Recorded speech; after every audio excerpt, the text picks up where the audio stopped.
think we might be. Are we good? Volume is on and off. Okay, I'll stand over here. All right, we might be good now. We might be good. You came in just as we're doing some definitions. So it's a normal reaction. There you go. Oh, you got it online. Perfect. A normal reaction to an abnormal situation. Have you ever been in that situation where, I know I grew up in an environment like this. I was born a worrier. It wasn't until later that I got some medication that said, okay, you need this for your anxiety. But I was born a worrier. And so I grew up, well, you just need to stop worrying about that. Oh, don't be angry about that. I grew up in a faith-based community that would tell you, oh, it's wrong to be angry. Oh, it's wrong to feel guilt. Oh, it's wrong. Your feelings are never wrong. Your students' feelings are never wrong. It's what we do with those feelings that we're held accountable for. And what you see your students do is not their trauma. The behavior response that you see is just that. It is that normal reaction to whatever abnormal situation is fueling that. Are we good online? Perfect. All right, so let's talk about this. So as we think about sources, we've already kind of touched on a little bit of these things. What is in that student's backpack? What is it that they bring in? Violence. Anybody? Students in your class, they're experiencing violence. Lots of different categories, lots of different ways to experience violence. Okay, got head nods. I got head nods and I got hand raises. Y'all can do whatever you want to in the chat to let us know that. Incarceration, current. Okay, corrections. Who are my corrections folks here today? Okay, good contingency, good. Former incarceration. Okay, that doesn't go away. That doesn't go away. Oppression, discrimination, and that can be in lots of different categories. I know we got folks, yeah, we already mentioned some of those things, yeah. This is one that's near and dear to my heart, poverty, both current and generational, okay. So I started my teaching career in the California desert. I worked in a community of migrant farm workers where I was teaching K-12 during the day. So I would have kindergartners, first graders, and then I would have their aunts, uncles, grandparents, and parents in the evenings. Very much a place to be where you can see what generational poverty looks like and all of the things that come along with that, the trickle down that comes from that. And they're actually, we'll talk about how it's mental, it's physical, and there's all these different effects, but poverty is one of those things, not only just from a nutritional standpoint, but how your brain is developing over time, and then all of the things that come along with that, the housing insecurity that can come along with that, the incarceration that can partner with that when people feel like their choices are limited and desperation creeps in. Refugee experiences, we talked about some of that. Anybody live in that world? Okay. Yep. Good. All right. Veteran experiences. So that's where PTSD eats, sleeps, and breathes, right? Okay. Foster care, child care, welfare experiences. We were talking about folks in custody battles and worrying about those types of things. Okay. Got a lot of head nods there. And then, oh, this is something nobody has learning differences in your classroom, do they? No. Everybody learns the same way and you just teach the same lesson to everybody. This is an interesting one when we talk about trauma because of the stigma and the misdiagnosis that can come along and how very tightly aligned a misdiagnosis for a learning difference and trauma can be. Misdiagnosis, again, we're seeing that response. We're seeing that behavioral response. And we can make some assumptions about what we think that core is. And it could be a learning difference. It also could be a trauma source. So it's really hard for us to it could be both. So it's really hard for us to try to kind of sort those things out. What else? What is not on this list that your students are dealing with? Oh, good. I got a lot of hands. Yes. Natural disasters. 100%. I live in an area where we can expect at least one hurricane a year, sometimes multiple. It upsets the whole apple cart. And what about even just the fear of those natural disasters and what that's going to bring? Especially, I got any Louisiana folks in here where y'all are getting slammed every single year. The folks that you have that we are just rebuilding our lives, and Al Roker comes on and says, oh, here we go again, folks. It's that anticipation of that you're never getting ahead of it. What else? Long-term illness. 100%. I know that we all do this, and I'll pause about my level of emotion I have here. folks that, oh, well, you work with adult learners, and all the assumptions that they start to make about why they leave that traditional classroom. The number of students that we have, or that I have had, or I've spoken to, who left the traditional classroom at 15 or 16 because mom or dad got ill and there was nobody else there to take care and pay the bills, and they exited out. Those things are real. So there's that, you've got your own trauma, but then you've got a side trauma too, where you're feeling your own effects of a situation, even though you might not be the one with the illness, but feeling those. And then if you are the one with the illness, then that's another issue altogether. Yes. I've got one, most students, they all have baggage, but like really bad experiences in school with like bullying, teachers pushing them to, and bullying them. And so they get the fear of the classroom. And they're like, I don't want to do this, it's a classroom. But when they get there, you make your environment and you welcome them in. But 50% is the better guy. Because I did the study. Yeah. Yeah, we'll mention that in a second. But, Yeah, we'll get to it. Yes. Yeah. Yeah, school trauma. And that's very, very real. I often say that we are in the redemption business. Our students don't start with a clean slate when it comes to teachers. Many of them, less than favorable school experiences. And you'll have a student who's like, all right, that's what you want to call it, but beep, beep, beep, I call it something else. They come to us with those less than favorable experiences, and I am not a blank slate to them. When they look at me, they're seeing the faces of everybody else along the way that let them down, that hurt them, that maybe they were embarrassed with the situation. So that's school trauma. And take that outside of the cosm of that peer interaction. You mentioned coming in and worried about being embarrassed in that environment, that any bad interaction or poor interaction you had with peers. Yes, what were you gonna say? Yeah, I actually grew up with that in third grade. I actually got separated and segregated at that school because I had learning disabilities. So I was in special ed, and they didn't let me play with the rest of the kids at the school. Yeah. And I was like, screw everybody. Yeah. I learned at a young age to get away. So yours is a great example, and if you'll let me lean into that for a little bit. I'm sure you just came to school with a smile on your face every day, and you just loved everybody. I hid in the park for a week. Yeah. My mom was almost thrown in jail. Were you ever mad? Getting out of public school, yeah. Yeah. Pissed off. So Started building have we ever had that kid that, man, that kid just got a bad attitude. Man, that's just an angry kid. And we don't stop to drill down into that. Now, in this gentleman's case, again, we're seeing a behavior, but that source of that behavior is coming from a lot of different places. It's coming from that learning difference, but it's also coming from the trauma and the stigma surrounding that learning difference. Laura, what are we seeing online? I see INS rates, substance use, and lots of teachers resonating with that negative classroom experience. That is one that is substance abuse. You guys facing some things? Okay, yeah. Spent some time in West Virginia this summer in a very rural area. And it was the first time, I would say about 6 of every 10 cars I passed driving around had a sticker in the back that said, I carry Narcan. That was an eye-opening experience for me. Those teachers in the rural areas, they're dealing with, if you have seen the Netflix series Dope Sick, there's some real things that are going on there. And again, that substance abuse is most likely a behavioral response to something else that's going on. But we write it off at that, right? Just a bunch of drug users, can't help them. We got to be real careful about where we stop drilling down. Yeah.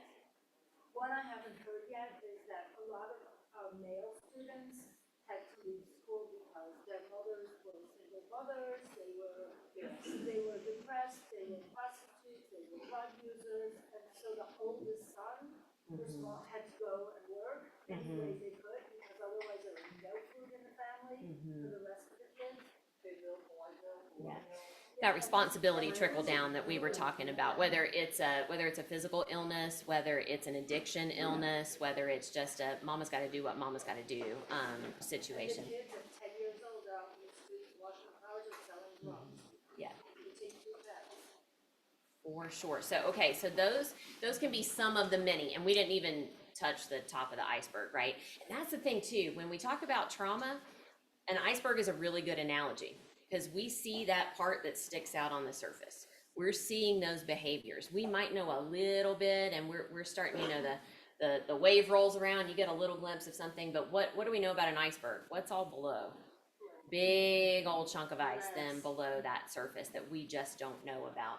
So let's talk about then how that root of that trauma then turns into different behaviors that we see.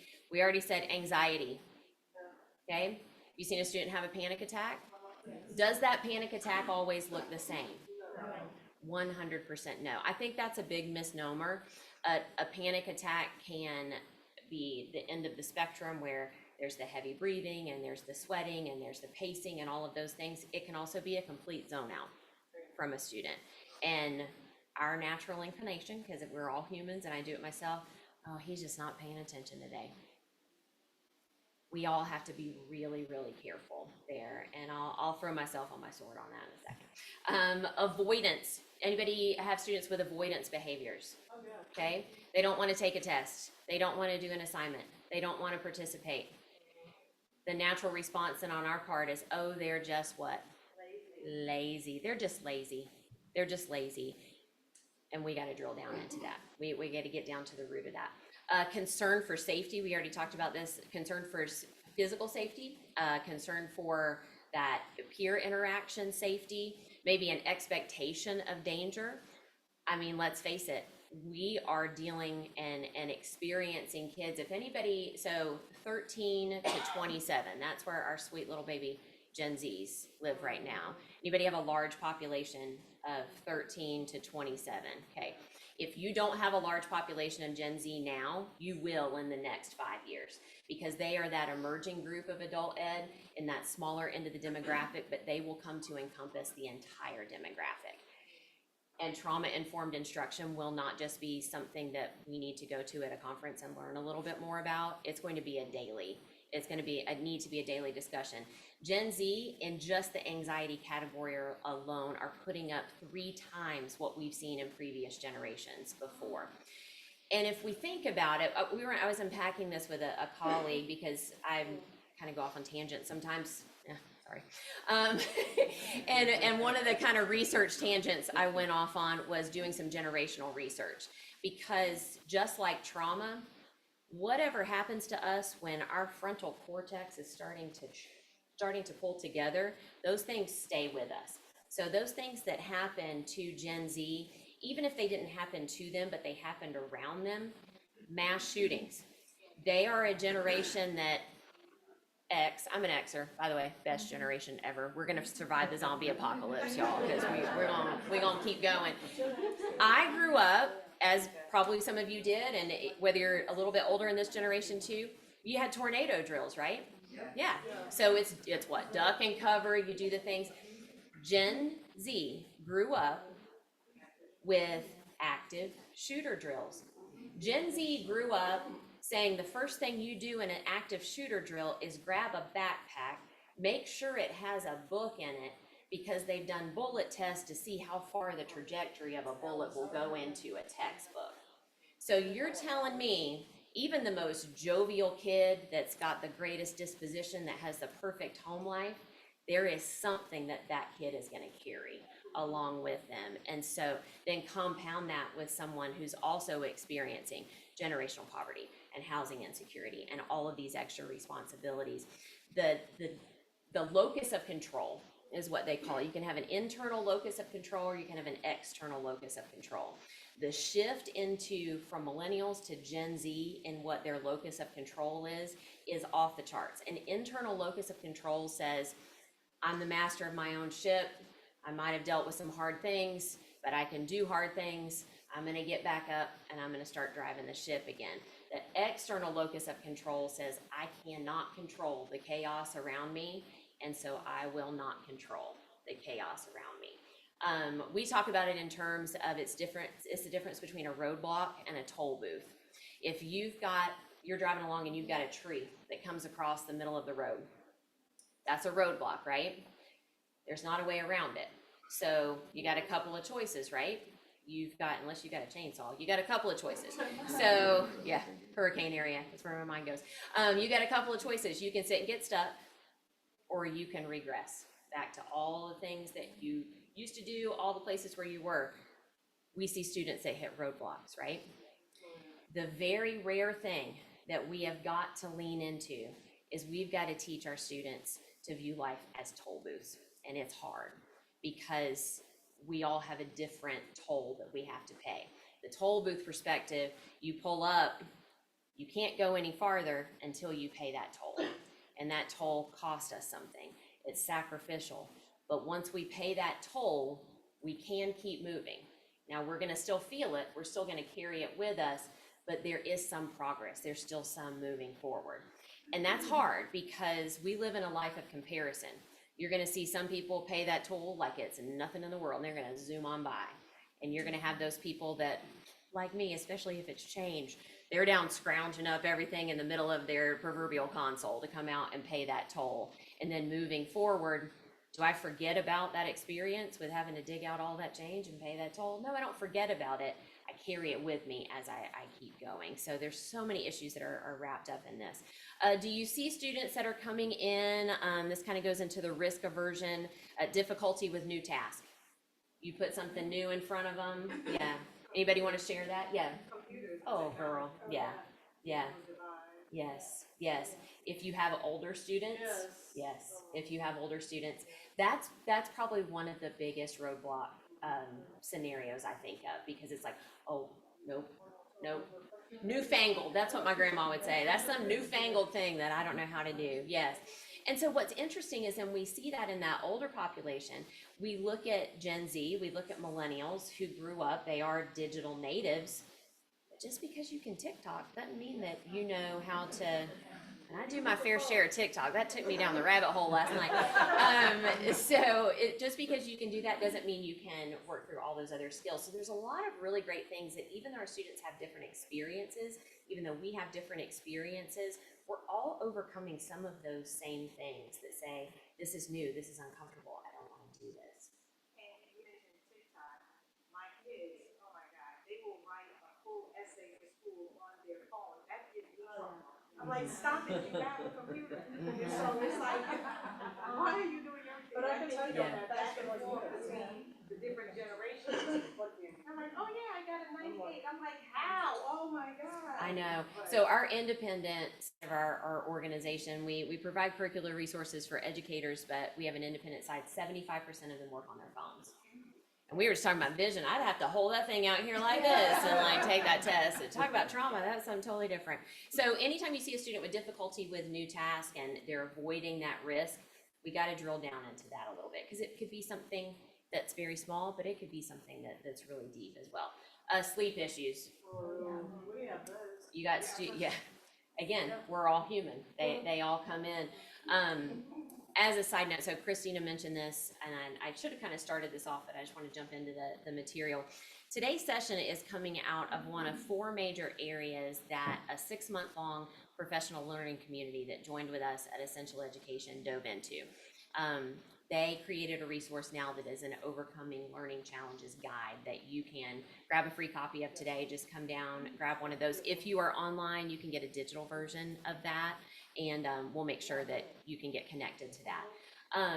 But these educators came in and we studied 4 different areas. We studied literacy, we studied basic skill development, learning differences, and then we jumped into trauma. And so Christina was a part of that initiative, and some of the things that she dove into, her research, we'll let her share that here in a little bit. So sleep issues is one of those things that came up. So there was a wonderful, wonderful colleague that we have that has been a part of our PLC for the last 2 years.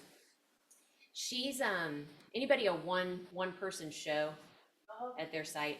Okay, yeah, 1-man show, 1-woman show. You're one person. Okay, yeah, or 2. Yeah, so that's her, and I think she would self-proclaim say that she was a nervous Nelly for a lot of her teaching career. Just, she didn't necessarily have, I mean, a lot of us didn't, some of us did. We had that teaching education. Anybody make a switch from a completely different field into adult ed? Not uncommon at all. And some people go into that confidently. she would share that she did not go into that so confidently. So when she is then interacting with other teachers, sometimes she's a little bit nervous to kind of share things that she's doing in her classroom. And so I've kind of tried to give her that boost of confidence. No, if it's working, share it. If it's not working, share it. And that's one of the great things about this PLC is we take out, y'all, if they add one more acronym to education, I'm gonna lose my mind. Yes, we take out all the acronyms, we take out, you don't have to pretty it up, sound like you're trying to impress your administrator or your board, we're just gonna talk. And so she noticed that one of her students, and she knew that she worked a couple of different jobs, had children, had some other things that she was dealing with, she would just come in dog tired every night to what was gonna be a 3-hour block. And she struggled through the whole 3 hours. She was still showing up, but she was struggling. And this is what she didn't want to share with the group. She said, I started letting her take a nap. And you've got the people, you know, it's good to have these folks that are strict and structured, you know, the clutch the pearls moment. And she very boldly said, well, would you rather have her engaged for 2.5 hours, or would you rather have her sick and tired and distracted for 3?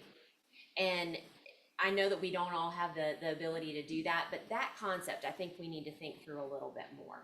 I think especially with trauma, we have to get super creative in what we see, not only in the way that we present material, but the way that we structure our classrooms, the way that we structure our programs, the way that we schedule things out. So, extreme reactions.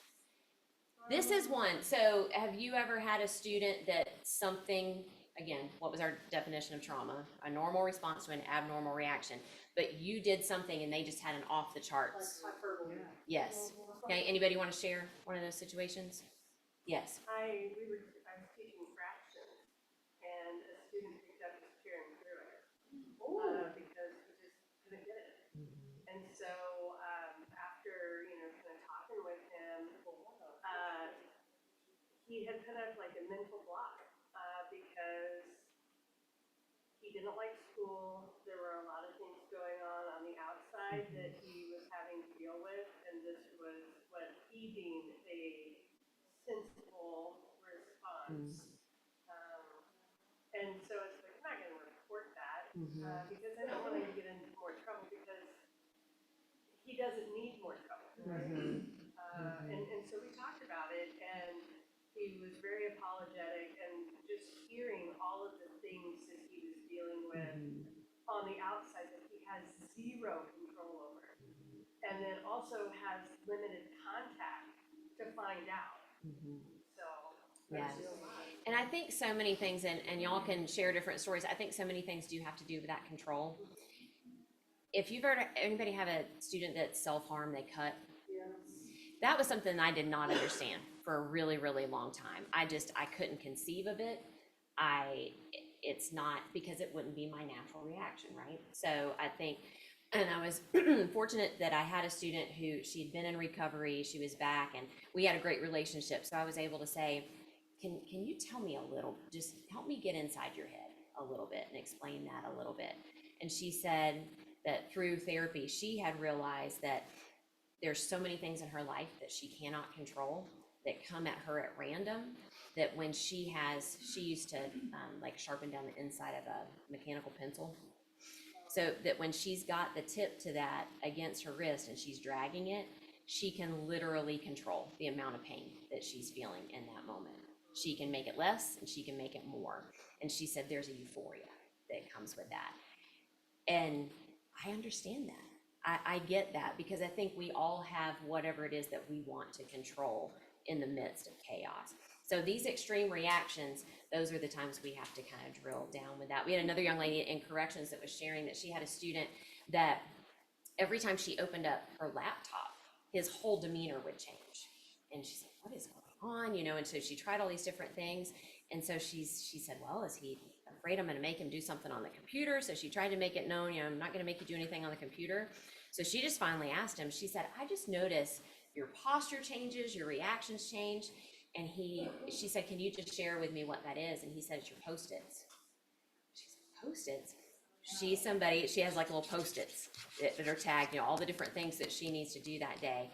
Back in the day, he had a teacher that anytime there was something wrong, was writing on a Post-it and slapping it down on his desk, and writing on a Post-it and slapping it down on his desk. That's the baby's heart. Was she trying to walk in and just be, I'm the Post-it monster? No, but she wouldn't. It's those responses that we have to try to figure out. And we, yeah, yeah. But again, but that's the thing though, Christina, I think so many things that we do are well-meaning, and we don't know until we do fall on our face. But what is it's beautiful Maya Angelou quote, and I'm gonna ruin it. Like, once you know better, do better, right? Like, once you know better, once you have that awareness, and that's 90%.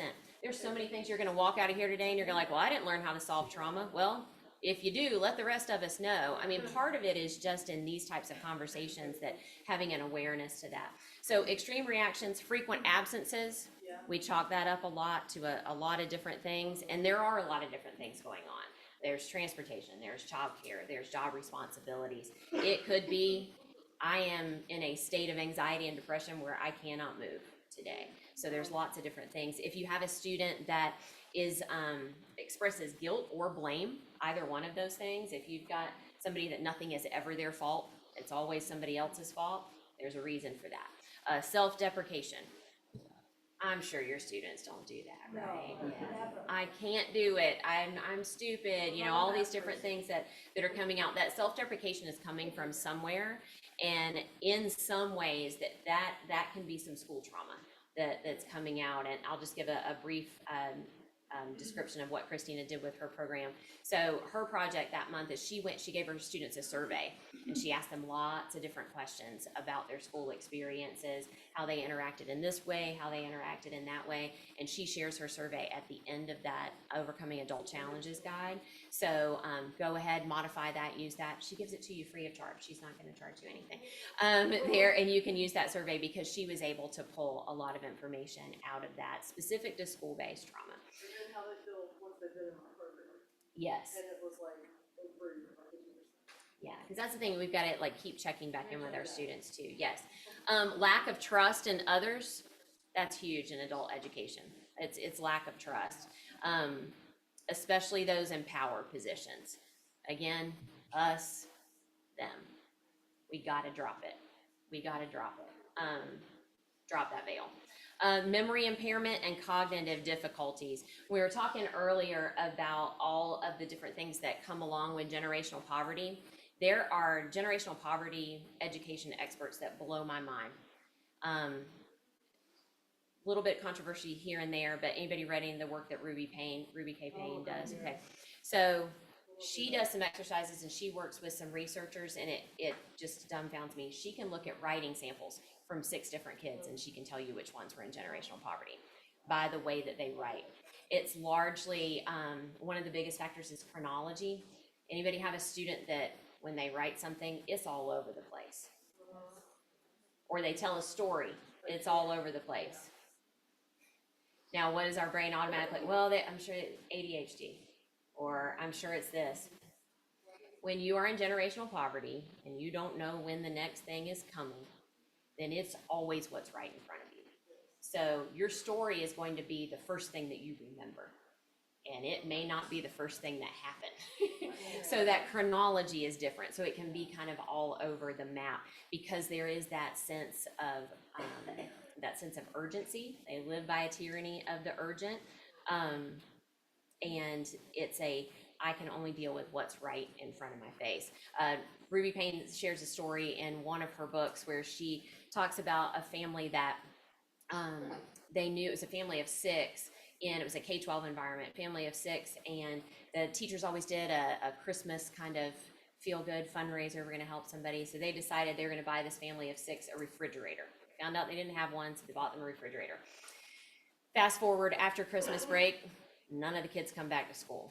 So it's like 3 days in, 5 days in, a week after, about a week and a half later, the kids roll back in. They look a little bit more sun-kissed than they did when they left. And hey, where you been? We missed y'all.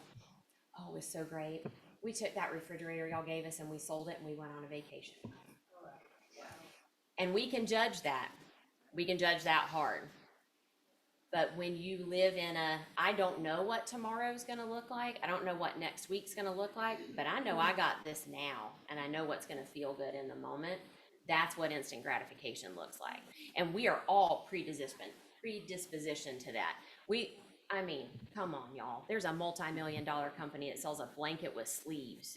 So you don't have to you aren't inconvenienced to change the channel on your TV, which you probably don't have to do. You can just say, hey, Alexa, change the channel. Now, I know. So we are a culture that feeds on that. So when that is so lacking, we need to be really careful about how we judge those types of things. All right, so what other trauma signals do you see in your classroom? What other things do you see a student do and you're like, I don't know about that? Yes. One of the issues we have, we teach literacy, about second and third grade levels. There's a lot of raw emotion, and I'm just thinking of one specific pair of students that do not get along. I mean, I forbid them to success to each other, or across from each other. All they have to do is look at each other, and they think the other one of them thinks he's insulting, like the report. And she will get so upset. And I finally taught her to, I bring her in my office and teach her to read. But it's, I've had to literally hold her in my arms to keep her from hitting people, because she's getting better. She knows now she can walk out for a minute, take a breath, and come back. And so those are those situations where we see the extreme, but we do have the opportunity to walk along and give tools. And that won't be an overnight switch. You're not gonna have the kid that throws the desk and says, now I'm just gonna breathe. That's not gonna be overnight. That's gonna be, just like we're teaching skill development, that's gonna be a skill development. Yes, ma'am? Working with her for 3 years. Yes, ma'am. I see the flight instantly running for 100%. Robot clumps, trees there, oh, reverse. Yep, 100%. All right, I'm keeping an eye on the time. All right, trauma and adult learners, what do we know? So we know that trauma impacts both the body and the brain. Again, I'll use that panic attack analogy. Some of my worst panic attacks have come when I don't have a worry in the world that I think in my brain. Now, I can look back and I can say the 6 month previous leading up to that. And so it's like our brains try to protect us in a lot of different ways. And so in working with my doctors, they've said, no, your brain protected you through that 6 months so you could keep going, you could keep one foot in front of the other. Anybody that's a teacher knows that happens with fatigue, right, too? We keep going, and then what happens when we finally get to spring break or Christmas break? How many of you get sick? How many of you get sick? How many of you climb in bed and you sleep for 3 days after that? Our body is impacted even if we don't see it in the moment. So you may have a student that says, I don't know why I'm acting like this because there's nothing going on. Well, what happened the 6 months previous to that? What happened the year previous to that? Yes. Okay, so I saw a study where if you get on with salt pack or super sour candy and you're having an anxiety attack or starting to get a panic attack, it'll trick your brain to stop and concentrate on that. On that thing. And I used to think, what did they say back in the day when you had a headache, you're supposed to pinch yourself or something? Yeah. Warheads and crybabies, and I'm like, Yeah. We're gonna throw the kitchen sink at it because we're gonna keep trying to figure out what works. Yeah. If it works, it works. So if it's impacting our body and our brain, then of course it's gonna impact that capacity to learn. Neuro researchers have looked at what the brain looks like in different levels of response. And we can call this, one of the things we looked at in our retention study a while ago is adult learners are busy. And we all know that. And that seems like really simple. Well, that's not something I need to do a deeper dive in, but what are they busy with? That's why I had you walk through what's in their box, what's all going up in there, because our brains, as lovely and wonderful as they are, they can only process so much at one time. It's that cognitive overload, and they may come in the door with this much left to give. So it impacts that capacity to learn.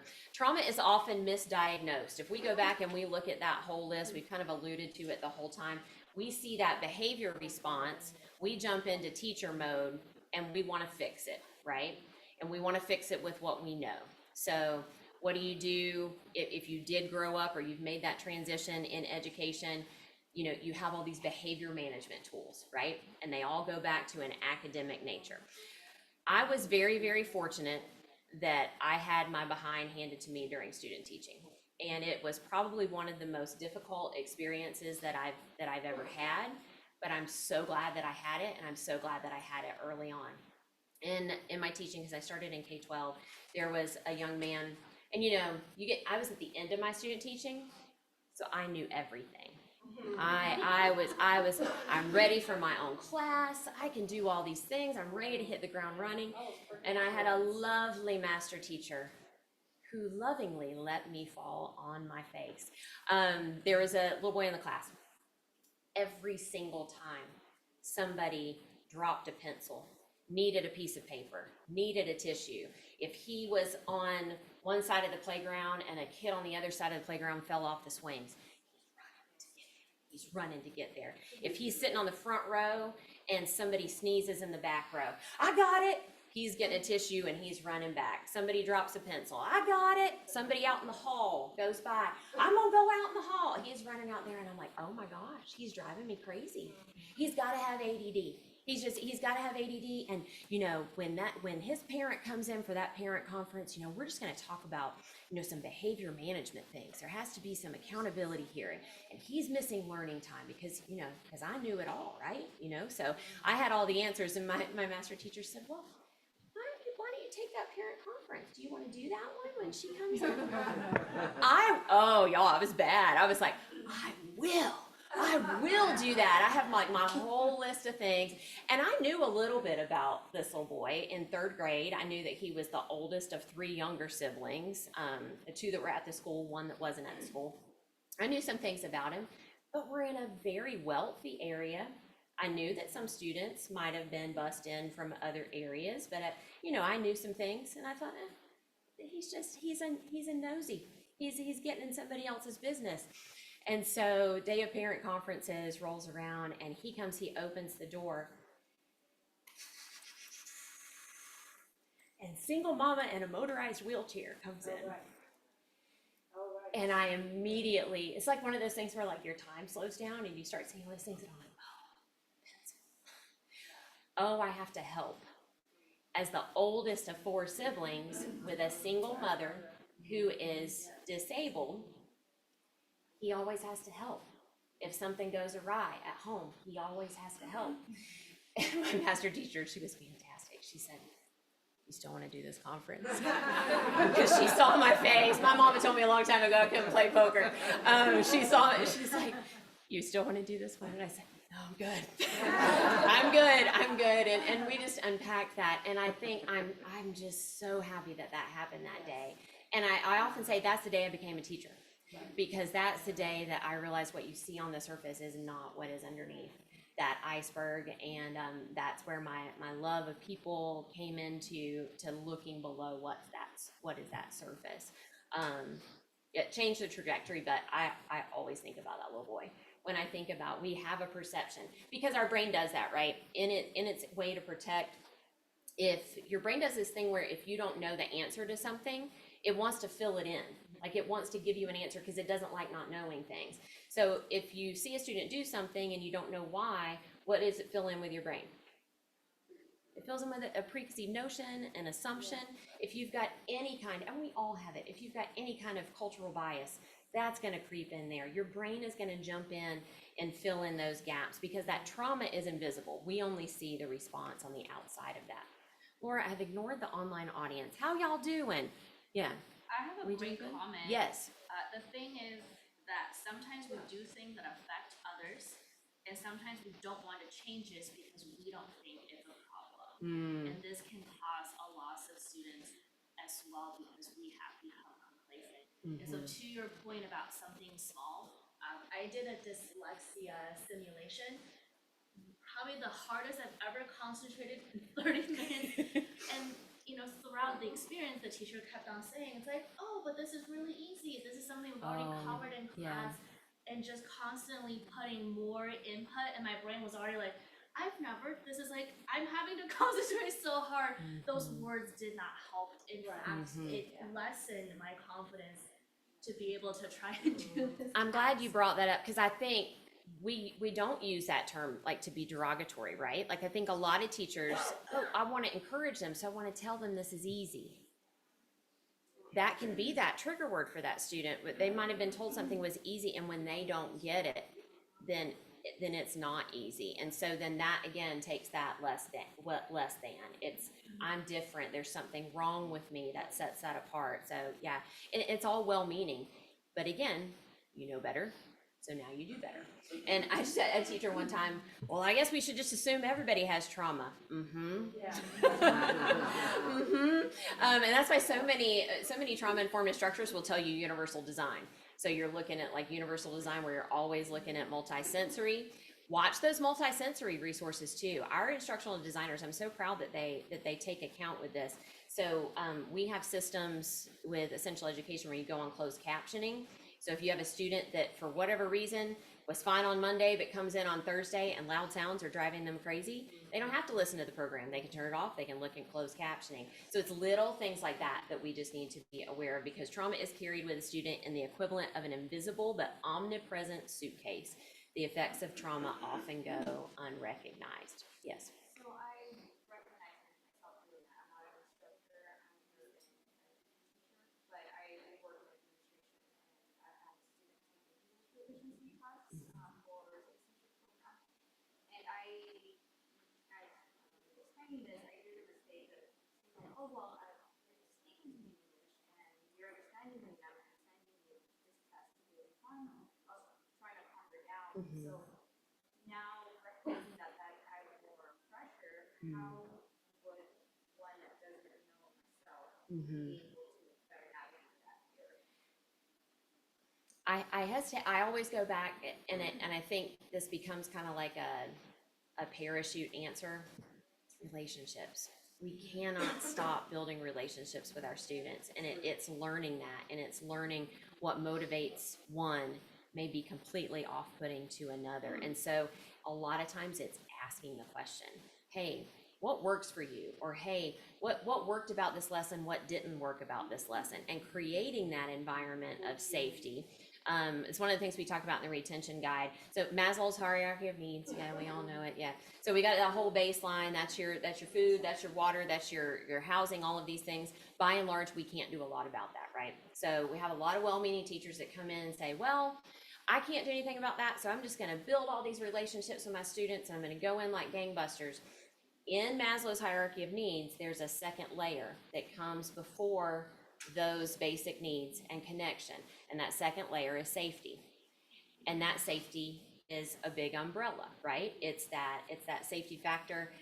And we often like to live in a world in our own heads where we got to get in there in the door every day. So we got to have some level of confidence. Through our PLC, one of the things that we did learn was that if you are not surveying your students on paper or in conference, then you don't fully know your students. And it has to be ongoing. I went to a webinar that said if you are a leader, if you're an administrator at school, you're not surveying your teachers every 3 months, then you don't know your teachers. If you're a teacher and you're not surveying your students every 3 months, you don't know your students. And I would say 3 months is like the longest part of that, because I think we have to be observant on a lot of different levels. If you try a new lesson, you have to know what worked for somebody and what didn't. But that level of them being able to share is only going to come if they feel comfortable.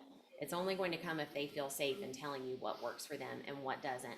And probably one of the most vulnerable moments with our PLC was we had them administer a culture survey. We have another free resource you can grab if you want this culture survey. Because it's 3 parts. You take it as an educator, you walk through, and it asks you what you want your classroom to be known for. What do you want your culture? And we end up kind of drilling down to some of the same things. I want my culture to be safe. I want my culture to be respectful. I want my culture to be inclusive. All of these things. Then we walk you through an exercise where you kind of evaluate where you are on that. If this is what you want, how you doing? If this is where you are, like how are you doing now? But then the third part of that is giving that survey to your students. And when I say that was a painful part of that PLC, that was a painful part of that PLC. I had educators that were calling me crying.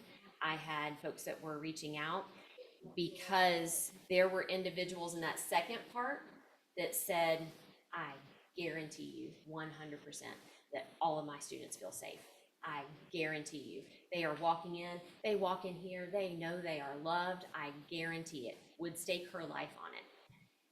gives the student survey and finds out that 75% of her students don't feel comfortable asking questions in class. Gives the student survey and finds out that there are significant rifts between peers in her classroom, and it's why some of them avoid coming on certain days when another student doesn't. And it gutted her.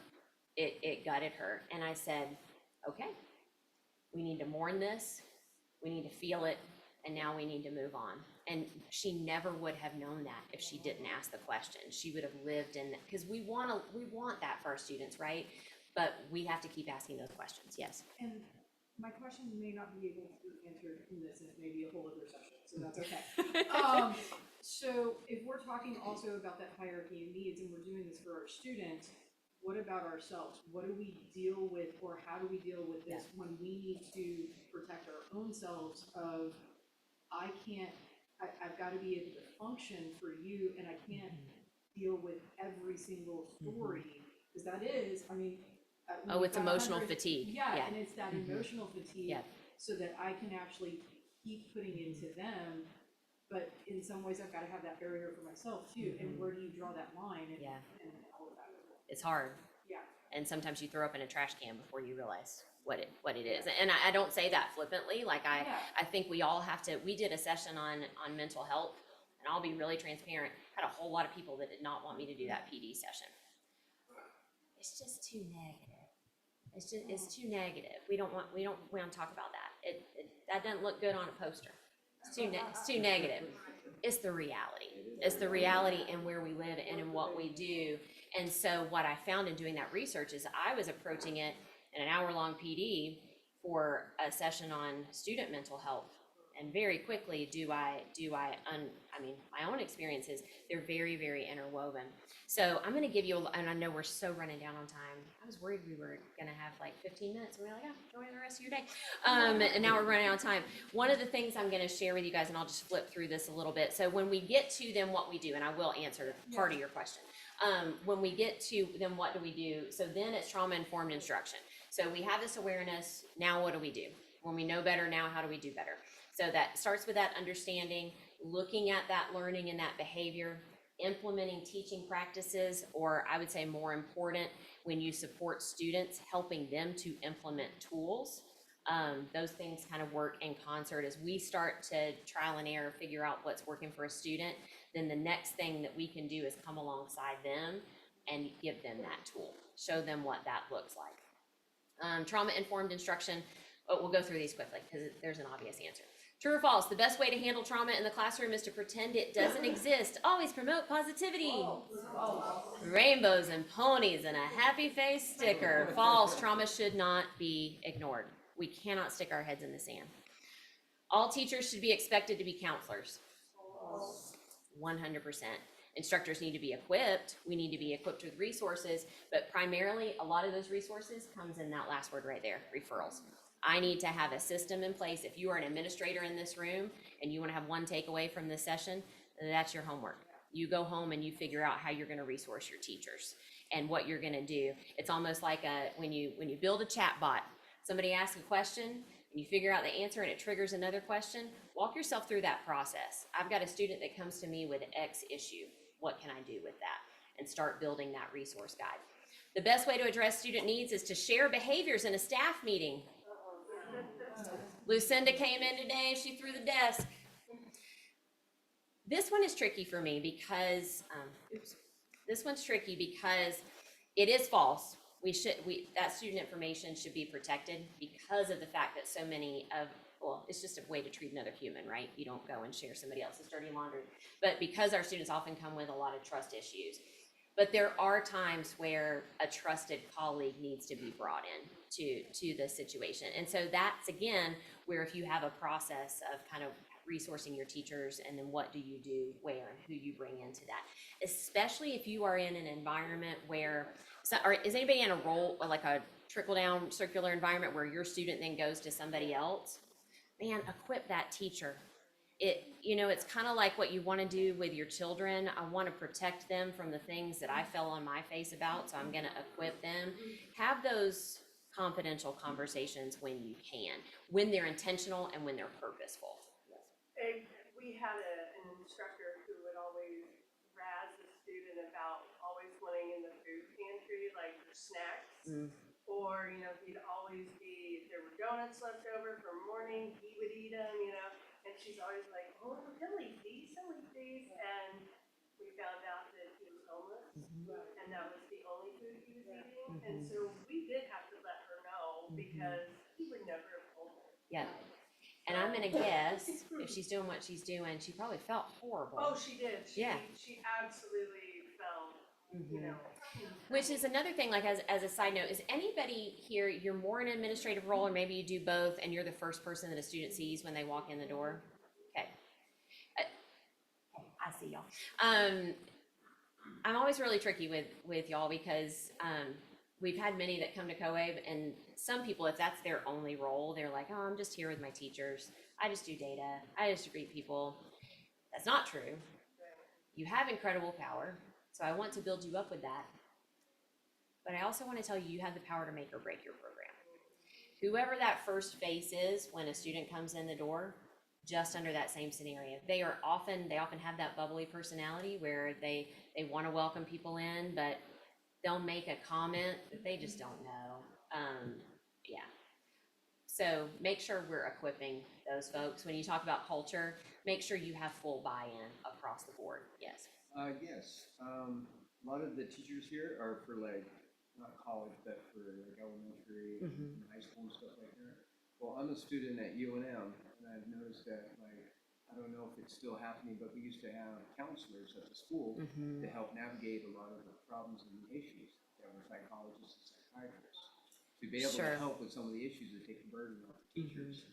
And I know at UNM, like Tammy, she's my student navigator for UNM in Taos. And me having learning disabilities and stuff, and fighting, to want to go back to school, it's been a real challenge. You are very fortunate to have a Cammy. Through these barriers, Who would lay down on the road to have a Cammy yeah. at their at their organization? And I tell you what, 100%. having Yep. someone that has an open mind and has a good heart, and a lot of times it just takes just listening. It doesn't matter what it is, just to listen to them, give them a hug, whatever they need, help support them and something to eat.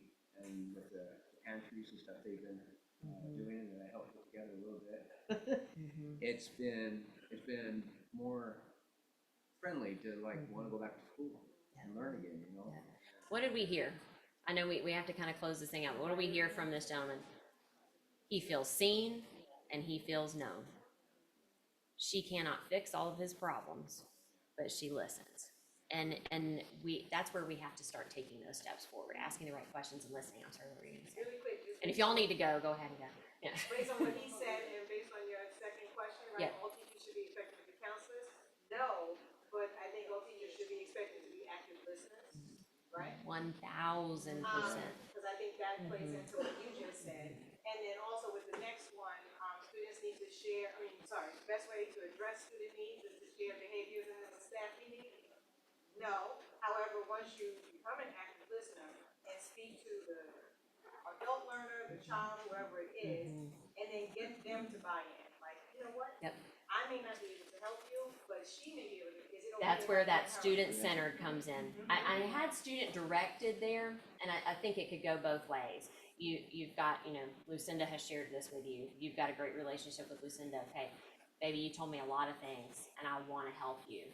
But my next step in helping you is putting you in touch with somebody else. And I've done that with students. Like, I'll go with you. I can sit there, but I'm not equipped to do that. And I think you were talking about the mental health aspect, and again, this whole us-them thing. The more that we can just be really honest and really authentic with our students, the more that trust is going to be built. The more that we're like, we have those days where we come in and anxiety is off the charts, and we're able to say, y'all are just gonna need to give me 5 minutes, and let them see that, let them model that. One of the things, and I'll share this in the Whova app, we've got a whole list of kind of where do we go from here. Why are you not doing what I want you to do? Oop, not that. Because there we go. Just some shoulds and some should nots. Be proactive, not reactive, kind of that assume you're going to come across certain situations. So be observant, look for those things. Respond, don't react. That was my thing that I dove into in 2024. The difference between a reaction and a response is usually about 5 seconds. So when the student throws the chair, reel in that reaction a little bit, because I have had some really negative reactions that I wish I would have taken the beat and had a better response to that. Focus on the strengths. That kind of goes into, we know that our students are chock full of skills, of transferable skills, and honestly, sometimes those come from trauma. And I know it sounds like something your grandma would crochet on a pillow or whatever, but you know, giving pain purpose, it's true. It's true, and if we can own that in our own lives and give that purpose, make that be those tools, there's incredible resilience that can be built there. There's incredible tools that students can utilize. I have a friend that's much younger than me. I always say, you're so wise behind your years.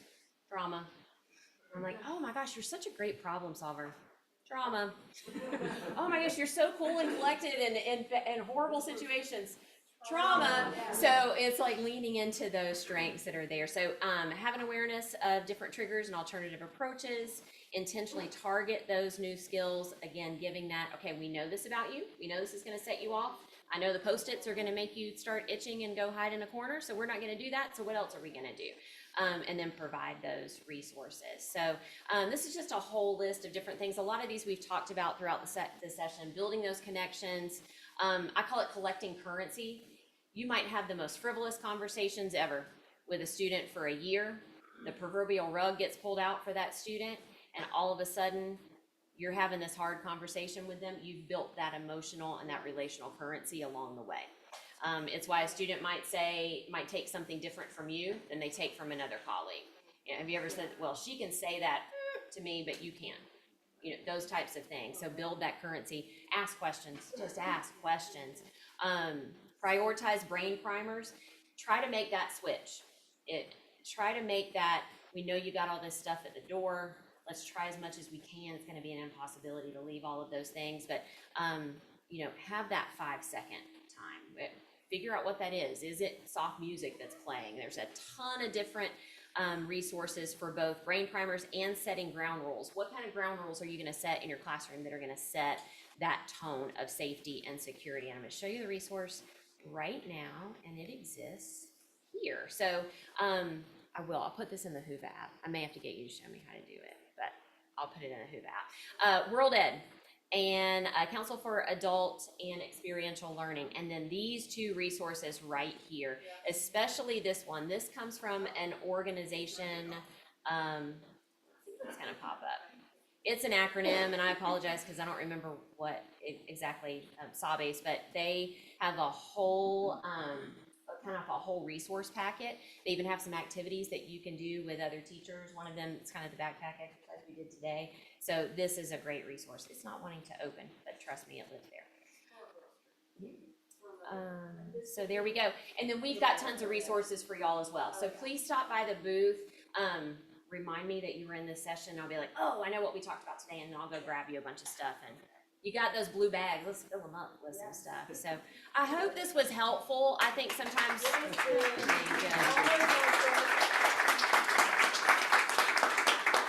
Just keep having the conversation.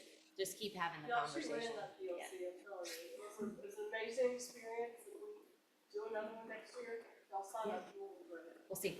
TBD. To be. There's an acronym. TBD. To be determined. We have to.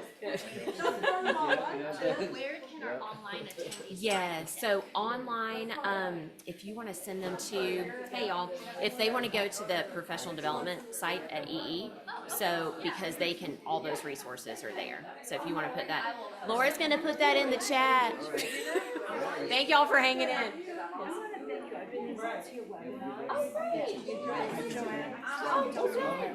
Oh, yeah, well, jump in and say hello next time. I love it. We have there's like 1,500 people that sign up on Tuesdays to join us. We usually have about 300 that are there live, so jump in and say hello. Oh, thank you. You're so sweet.